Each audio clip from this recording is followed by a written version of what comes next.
Look, this week here in Canada, there's really been one big story, which is how vulnerable Canadians feel to America's whims.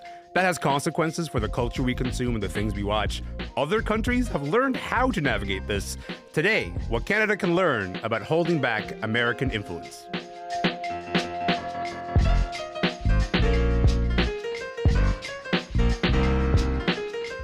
I'm Elamin Abdelmahmoud, and this is Commotion. Okay, look, so normally on this day, we talk about the big pop culture stories of the week, but honestly, like literally everywhere I go this week, there's been one conversation that I'm hearing, and that's the story of just like how vulnerable a lot of Canadians feel, of course, with that threat of U.S. tariffs and worrying if President Trump really means what he says about Canada becoming the 51st state. But it's not just a worry, right? It's all the new questions that it's raising for certain people. Like, how do you hold back America's influence? And listen, resisting America's cultural dominance, that is a huge topic. We started it a little bit earlier this week. We talked to Jesse Wente about how Canada can do that. You can find that on Wednesday's episode in your podcast feed. But today I want to zoom out a little bit. I also want to just like acknowledge that like some Canadians may be new to thinking about how to contain America and its cultural influence. But the idea of like trying to preserve your stories in the face of American cultural imperialism, that's something that the rest of the world has been navigating for a long time. Michelle Cho is here. Matt Amha is here. Louise Bruton is here. We got a lot to get into, y'all. How's it going? Welcome to the show. Very good. Thank you for having us. Good to be here. Delighted to be here. I'm excited to have you here. I know that this is a really big topic, but also it's something that's on a lot of people's minds. Look, there's a lot going on here, but the big thing I want to focus on is that for decades, American culture has kind of been the dominant culture. And here in Canada, that is still the case. Like we do consume so much of American culture. But it kind of feels like the rest of the world has figured out how to cope with it and actually maybe managed to reduce the footprint of American culture globally. So I want to just set the stage by maybe asking each of you, I don't know, to talk about an example that helps us understand this. And Matt, I'm going to start with you on this one because we had you on the show to talk about this artist right here.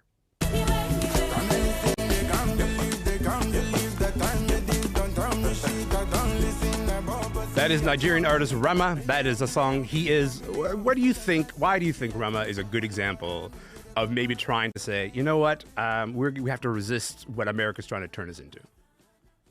I think there are a number of reasons, but I think I'll start by saying that, the record that he put out last year was, for me, the best record of the year. And I think, a lot of African people will feel the same way. But I think a lot of why it didn't maybe have the commercial outlay or the profile of other albums is in part because it was strategically branded in a way that decentralized the West and decentralized the ears of places like America and Britain. It was like a complete rejection of the need that a lot of African artists feel to have to assimilate into something that is coherent to the rest of the world, quote unquote, Mm-hmm. And, it was a provocation from him. It was a lament. He was being unabashedly himself, and he was returning to the root of African music. So I think that alone for me represented a great triumph. And it's particularly important to like maybe note that like the year before that, Rema had one of the biggest hits in America with a song called Calm Down. It got a Selena Gomez remix. And there's a lot of artists whose impulse is to go, you know what? I'm going to give more of that. I'm going to turn into that instinct and say, okay, America wants me to sound like this. I'm going to, exactly. and Rema had sort of the exact opposite kind of instinct. Michelle, when we look at South Korea, we have, the massive global popularity of K-pop, but also we have shows like this.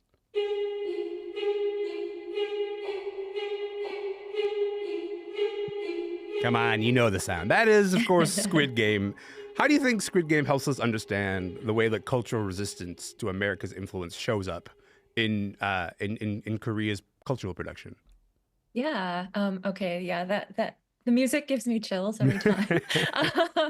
So yeah, that's, the Squid Game theme. It's kind of, it's so recognizable. It's still, at least season 1, the most watched Netflix show released in any language, which is pretty remarkable feat. Mm-hmm. But this hasn't happened accidentally. I mean, so Korean cultural producers, you could say that they kind of learned their tactics from the best. And I'm using best here in scare quotes. In terms of how well America spreads its ideas, and then Korea sort of tries to, yeah. Exactly. I mean, so they've learned how to promote national culture by turning it into an export, and then having that circulate around the world. That is the American playbook, you know, like win hearts and minds, quote unquote. So it's kind of a counterpoint to Rema, but in some ways, I think, yeah, it's like the tactical strategy of trying to produce a culture that will travel around the world. And this is a very commercial example.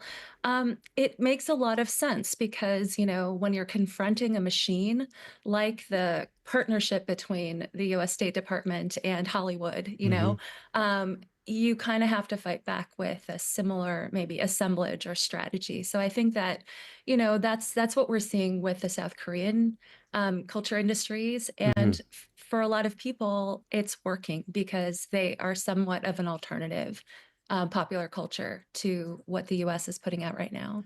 Just to pick up on the thing that you just said there about the idea, but you know, the relationship between the U.S. State Department and Hollywood. I think maybe people think of this as like a Cold War thing that used to happen. You know, like Radio Free Europe literally exists because America thought, you know what we need to do is actually like create radio stations that broadcast into the Soviet Union in order to try to counter the influence, you know, of the Soviet Union. However, it's not a thing that just went away. Like the #2 movie in the global box office in 2022 is Top Gun Maverick, a movie that is like explicitly made with the support of the Pentagon. Like these are not things that have suddenly kind of, you know, disappeared.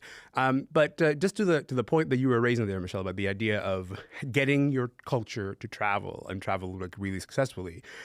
Louise, instead of playing a clip for you, I'm just going to mention a bunch of names, if you don't mind. Sally Rooney, you know, Barry Keoghan, Hosier, Nicola Coughlan, you know, Cillian Murphy, Saoirse Ronan, Andrew Scott.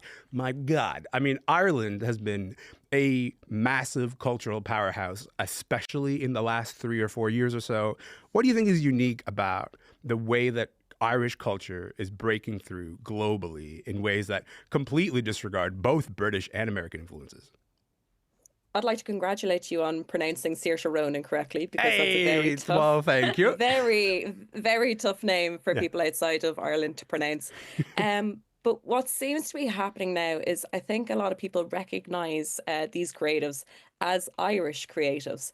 There have been moments where they have been misidentified as British or English actors, performers, singers. Yes. But because of social media, they have been able to step up and be like, actually, I'm Irish. We're a separate body to the UK. So that has been a nice moment, I think, for a lot of people, because we've been able to platform these artists. And I was trying to think of a good example where maybe people would have been confused as to the cultural identity, of the national identity of an Irish actor. And the first one who came to my mind was Pierce Brosnan, who played James Bond for years and years and years. And he lived in Ireland until he was about 11 or 12, was born in Ireland. But his accent, sometimes it was, he grew up then in London, so his accent wouldn't be as clearly Irish as maybe mine sounds now, or Barry Keoghan's would, or Saoirse Ronan's would. And because he played such a British quintessential character of James Bond, people maybe just didn't recognise that.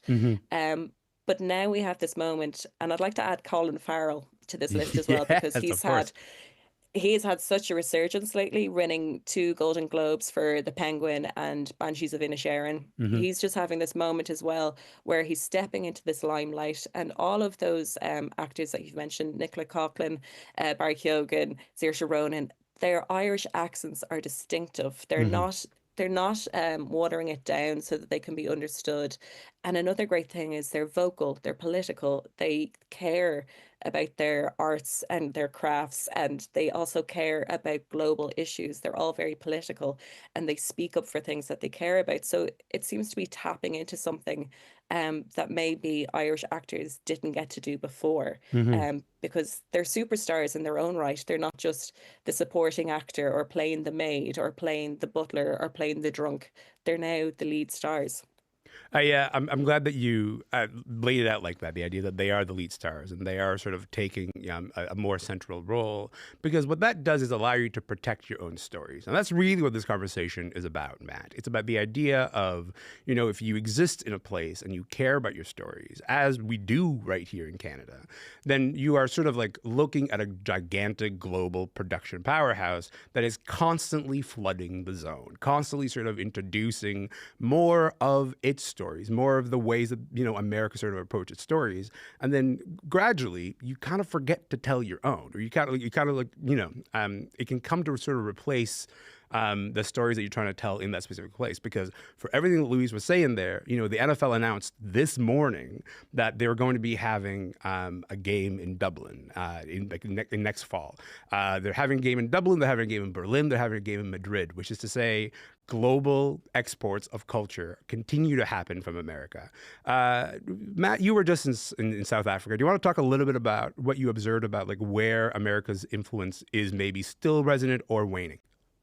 Yeah, definitely. But like just before that, to some of the points you were just making, right? I mean, like this notion to me, like I think that we have kind of established here that the American cultural footprint is ubiquitous. Yeah. It is almost impossible to completely detach yourself from US cultural products. Yeah. This is why, like I'll be in a rural village in Ethiopia and I will see Tupac Shakur's face, or I'll hear Michael Jackson's music, you know, like that is soft power. And I think, what America has done well, say well, maybe cynically, is like they've always acknowledged that culture is an expression of power. And, to give another example of this, maybe a more historical example of the NFL one that you were just talking about, this is how the African-American arts tradition, which was created as an expression against US empire, became kind of incorporated and used as a tool of that same system. Yeah. This is like, through the end of the colonial period, the US government, against the knowledge of a lot of these artists, created these covert programs to send Dizzy Gillespie and Louis Armstrong and Nina Simone into the African continent as so-called jazz ambassadors to help evangelize and to help spread the gospel of a thing that they were fighting against at home, and like that's how inextricable all of this stuff is. I also think in the African context, I think about Creole, for example, where you have a colonial language, French, Portuguese, English, that is blended with an indigenous African language and that is made incoherent to the outsider. That is an act of subversion. I think about all the African cultural workers for whom resisting imperialism has meant essentially rendering your works non-understandable. So it's unintelligible to outside eyes and ears, thus protecting it. You can only talk to your people. Exactly. Yes. Exactly. So, in some way you're limiting your commercial output or your kind of commercial appeal, but you're protecting the thing that you care about most. I think about African people will recognize Pan-Africanism. They will recognize negritude, both of which are social movements in both Anglo and Francophone Africa that were created as a bulwark against the West. These are also acts of subversion. Yeah. So it's like, if for as long as these cultural impositions have existed, African people have been resisting them in a lot of ways. So, but just to get back to, you'd mentioned South Africa. Yeah. And so to me, you were there for a month. I want to talk a little bit about that. Yeah. Yeah. It's just like, I was struck by their kind of electronic scene. South Africa is really known for their house and electronic music, right? It's something that they protect fiercely. And, Amapiano and in particular are forms of electronic music that came out of the townships during apartheid as a form of cultural resistance. But even in that context, you can't help but think about the fact that both of these forms are interpolations of some way, are in dialogue with the house music tradition that came out of the Black queer tradition in cities like Chicago and Detroit in the 70s and 80s, So like even in contemporary African freedom music, it is still connected in some way to the American project, like it's also inextricable in really complicated and difficult ways. And it's one thing for it to be in conversation with, it's another thing for it to be sort of a representative of, or at least like doing the bidding of America. Like, I think like that's kind of what I want to sort of distinguish here between is that it makes sense to be regularly in conversation with one of the overarching structural cultural powers in the world. We can all understand wanting to be in conversation with it. I think Canada has a pretty rich history, actually, of making a lot of culture that is in conversation with that. But the idea of just making things that resemble what America makes, that's the stuff that I'm more wary of. And I think, like, Michelle, that's where I kind of want to come to you on this, because I do think that the gigantic global influence of K-pop and K-dramas, I do think it matters a little bit that it resembles the way that the U.S. spread its influence. So do you want to talk a little bit about, like, the global popularity of K-pop and K-dramas? What does it tell you right now? Yeah. I mean, so everything that has been said up till now is like so resonant for me, because I think audiences really matter. It's like one thing to kind of circulate your culture by, like you said, mimicking or trying to reproduce a cultural form that is already popular, already kind of well received. Yeah. But you also have to think about what audience you're kind of aiming to target or reach, or what kind of community crops up around the cultural products that you're circulating. And so in the case of K-pop and K-drama, it's really interesting because it's not necessarily just a national South Korean audience. That's not the aim of the industry. So what it's kind of produced really interestingly is a global network of really hardcore fans who connect with each other, often, younger people, young women, especially, queer people, people who are in a lot of ways minoritized, who are then drawn to a form of culture that's also not dominant in the space that they're in. And so that's been super interesting to see. I mean, so soft power is kind of a complicated concept for me, because I find that sometimes it doesn't really work outside of the US case, because, the concept is, it's coined by a political scientist to explain how the United States has this whole arsenal. It has hard power, which is military and economic, and soft power, which basically softens the hard power, makes those folks out in the world that are being affected by the United States more receptive. So it kind of, it softens the blow, right? I don't know how South Korea's soft power, yes, the cultural products are making people just more aware that South Korea exists and what its geopolitical status might be. But I don't know how that soft power actually translates into hard power in any way, or relates in any way to hard power, because ultimately South Korea is still under it's basically like a U.S. protectorate in a lot of ways. It's still vulnerable to attack from North Korea, Chinese incursion, or, the influence of China in that region. And it's very vulnerable to economic warfare if Trump decides to go that way. He seems to be saying the US no longer has to care about soft power as much anymore. It can do everything it needs to through hard power. That's kind of the shift that Trump is introducing here, So it's very similar to Canada in a sense, because it's been a longtime partner of the United States. And now all of a sudden it's like, wait, that's not forever, like not BFF forever. No, we can suddenly become targets, right, of the US's hard power. So yeah, it kind of raises that question. What is soft power then? But to bring it back, I guess, to the scope of our show, to the scope of, like, the conversation that I was trying to have, is like this idea of, if there's, for so many Canadians, this sort of new question, or a question that has been asked before but maybe we've forgotten how to ask, which is, how do we protect our own culture from this gigantic onslaught of American culture? Louise, when you look at the ways that Irish culture has been able to spread just in the last little while and has become resonant, it's not lost on me that a lot of the Irish global exports, whether we're talking about Dairy Girls or you were on the show talking about Kneecap, they are also shows and movies that are about cultural resistance. They themselves, like those texts themselves, deal with how do you actually protest against a larger sort of colonial institution. Does that surprise you that those are the texts that are resonating? I think the topic of Irish history is becoming more widely known outside of Ireland. Yeah. So people are aware that there has been war, there has been struggles, there has been oppression.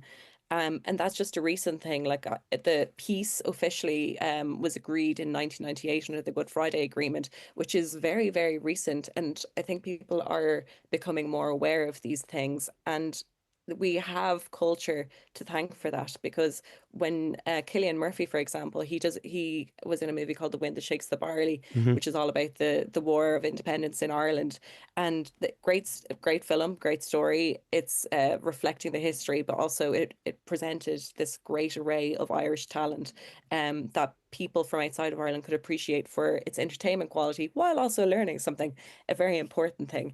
And when I think of, I remember going to the Dominican Republic in 2010, Hmm. and people there not knowing where Ireland, never heard of Ireland. And I was trying to think of loads of things. I was like, you too.